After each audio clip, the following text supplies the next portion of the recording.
তোমাদের সবাইকে সানা smile education সেন্টারে স্বাগত জানিয়ে আজকের ক্লাসটি শুরু করছি। আজকে তোমাদের সঙ্গে আলোচনা করব তোমরা যারা ষষ্ঠ শ্রেণীর দ্বিতীয় পর্যায়ক্রমিক মূল্যায়ন পরীক্ষা দেবে তোমাদের জন্য রায় ও মার্টিন প্রশ্নবিচিত্র থেকে আজকে সমাধান করে দেখাবো ষষ্ঠ শ্রেণীর ইতিহাস বিষয় মডেল নাম্বার 2 অর্থাৎ 2 নম্বর স্কুলের যে সমস্ত ছোট ও বড় প্রশ্নগুলি আছে তার সমস্ত প্রশ্নের উত্তরের সমাধান করে দেখাবো। চলো দেরি না করে মূল বিষয়ে যাওয়া যাক। চলো তার আগে তোমাদের সিলেবাসটা একটু দেখিয়ে দিই। দেখো তোমাদের এবার সেকেন্ড ইউনিট টেস্ট কিন্তু দেখো দ্বিতীয় পর্যায়ক্রমিক মূল্যায়ন হবে 25-এর পরিবর্তে 50। তোমরা এটা মাথায় রাখবে, 50-এ পরীক্ষা হবে যেহেতু অবশ্যই ভালো করে তোমাদের পড়তে হবে। দেখে নাও কোন কোন অধ্যায় থেকে তোমাদের সেকেন্ড ইউনিট টেস্ট পরীক্ষা হবে, কোন কোন অধ্যায় থেকে কত নাম্বার থাকবে। আরও একবার বলি, তোমাদের এবার সেকেন্ড ইউনিট টেস্ট পূর্ণমান 50-এ হবে।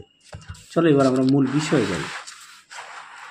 দেখো কি আছে, প্রথমে আছে একে শূন্যস্থান পূরণ করো। এক জায়গায় আছে গোষ্ঠীর গবাদি পশু রাখার জায়গাকে বলা হতো গোত্র।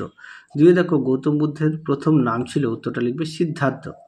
তিনে দেখো ভারতীয় উপমহাদেশের সব থেকে জনপ্রিয় মহাকাব্য ছিল মহাভারত ও রামায়ণ। চারে দেখো দক্ষিণ ভারতের একমাত্র মহাজন পদ ছিল অশ্মক। পাঁচে দেখো ইন্ডিকা বইটি মেগাস্থিনিস এর লেখা। ছয়ে দেখো এলাহাবাদ দুর্গের ভিতরে একটি শিলালেখ আছে, এটা উত্তর হবে এলাহাবাদ। সাথে দেখো মহাস্থানগড় হলো বর্তমান বাংলাদেশের বগুড়া জেলা একটি প্রত্নস্থল। পরবর্তী দেখো আটের নাসিক লেখো মহারাষ্ট্র পাওয়া গেছে। পরবর্তী দেখো বিভাগ ক ও বিভাগ ক্ষয় কি আছে। একে আছে পিটক, পিটকটা হবে ডি অর্থাৎ ঝুরি, পিটক কথার অর্থ এটা, হ্যাঁ ঝুরি। দুই আছে বানভট্ট, বানভট্ট হবে ই, কার লেখা হর্ষচরিতের। তিনে দেখো কৌটিল্য, কৌটিল্য কার লেখা, এটা হচ্ছে এফ, দেখে নাও এফ অর্থশাস্ত্র। চারে দেখো দিগম্বর ও শ্বেতাম্বর, এটা হবে জৈন ধর্ম। পাঁচে আছে অষ্টাঙ্গিক মার্গ, এটা হবে বি গৌতম বুদ্ধ। তারপর আছে গৌতমীপুত্র সাতকর্ণী, এটা হবে এ অর্থাৎ সাতবাহন। আশা করি দেখে নিয়েছো। পরবর্তী দেখো কি আছে, তিন দাগের এক কথায় উত্তর দাও, বিদ শব্দের অর্থ কি, উত্তরটা হবে জ্ঞান। দুই আছে বৈদিক ধর্ম অনুসারে মোট কতজন তীর্থঙ্কর ছিল, উত্তরটা লিখবে 24 জন, হ্যাঁ 24 জন। তিনে দেখো প্রথম বৌদ্ধ সঙ্গীতের সভাপতি কে ছিলেন, উত্তরটা লিখবে মহাকাশ্যপ। চারে দেখো আটবিক কাদের বলা হতো, উত্তরটা লিখবে মৌর্য আমলে অরণ্যবাসীদের বলা হতো আটবিক। পাঁচে দেখো শুঙ্গদের দুজন প্রধান শাসকের নাম লেখো, উত্তরটা লিখবে পুষ্যমিত্র ও অগ্নিমিত্র। আরও একবার বলি পুষ্যমিত্র ও অগ্নিমিত্র। পরবর্তী দেখো কি আছে, ছয় দাগের সংহিতা কথার অর্থ কি, উত্তরটা লিখবে সংকলন করা। তারপরে দেখো সাত দাগের বৈদিক শিক্ষার দুটি প্রধান বিষয় কী ছিল, উত্তরে লিখবে ছন্দ ও ব্যাকরণ।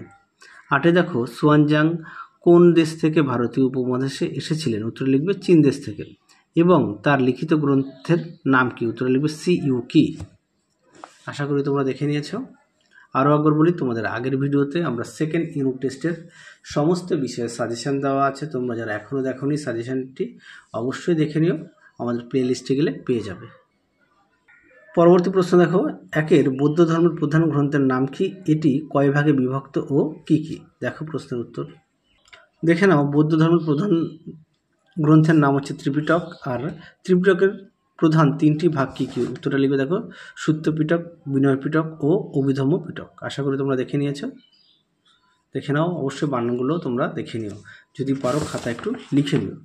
যদি দেখো জৈন ধর্ম ত্রিরত্ন বলতে কি বোঝো, এটা তোমাদের পাঠ্য বই থেকে দেখাবো।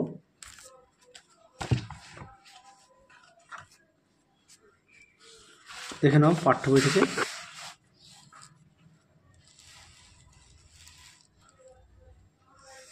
এই পর্যন্ত লিখবে।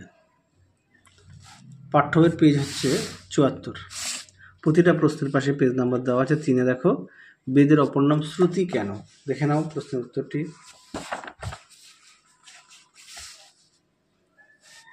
বৈদিক সাহিত্য মূলত শুনে শুনে মনে রাখতে হতো, তাই বেদের আরেক নাম শ্রুতি। আশা করি দেখে নিয়েছে। পাঠ্য বইতে পেজ নম্বর হচ্ছে 57।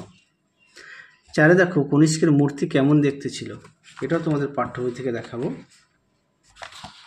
তোমাদের আগের ভিডিওতে সাজেশান দেওয়া আছে, তোমরা অবশ্যই সাজেশানটা দেখে নিও, আশা করি তোমরা উপকৃত পাবে। দেখে নাও কনিষ্কের মূর্তি সম্পর্কে তোমাদের পাঠ্য বইতে দেওয়া আছে, পাঠ্য বই পেজ নম্বর হচ্ছে 91, দেখে নাও। পরবর্তী দেখো কি আছে।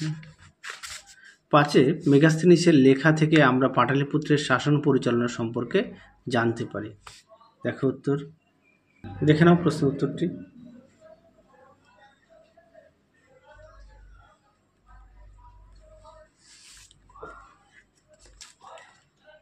এখান থেকে এই পর্যন্ত লিখবে। পরবর্তী প্রশ্ন দেখো কি আছে।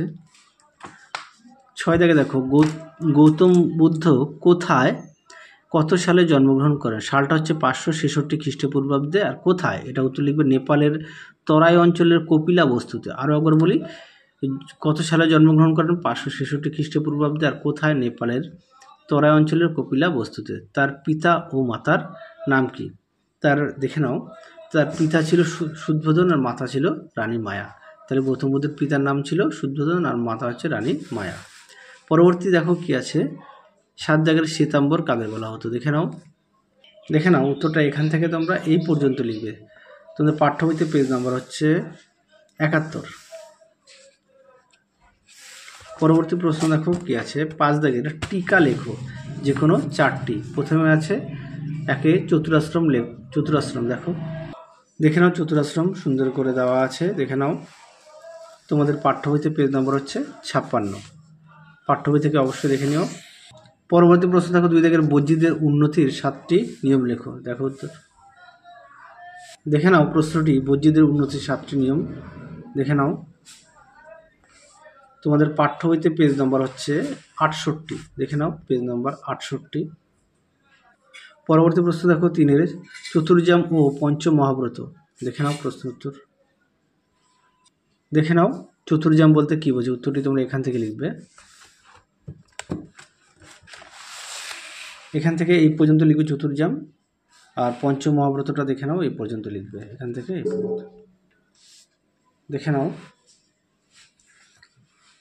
চলো পরবর্তী প্রশ্ন দেখো কি আছে। বর্ণাশ্রম প্রথা দেখে নাও। বর্ণাশ্রম প্রথা সুন্দর করে দেওয়া আছে। তোমরাও অবশ্যই পয়েন্ট দিয়ে লিখবে, তাহলে নাম্বারটা ভালো পাবে। তোমরা অবশ্যই প্রতিটা বিষয়ে পাঠ্য বই গুরুত্ব দেবে, পাঠ্য বই খুঁটিয়ে পড়বে। পরবর্তী প্রশ্ন দেখো কি আছে। হাতিগুম্ফার শিলালেখ। দেখে নাও হাতিগুম্ফা শিলালেখ সম্পর্কে। দেখে নাও হাতিগুম্ফা শিলালেখ সুন্দর করে দেওয়া আছে। এখান থেকে এই পর্যন্ত লিখবে। দেখে নাও, তোমাদের পাঠ্য বই থেকে দেখাচ্ছি। পাঠ্য বইয়ের পেজ নম্বর হচ্ছে কত? 88।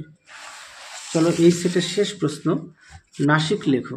দেখে নাও প্রশ্নের উত্তরটি। দেখে নাও পেজ নম্বরটা দেখে নাও 89। তাহলে চলো আজকের মতো এখানেই সমাপ্ত করছি। আবার দেখা হবে খুব শীঘ্রই তোমাদের পরবর্তী ভিডিওতে। তোমরা সবাই সুস্থ থেকো, ভালো থেকো। আজকের মতো টাটা।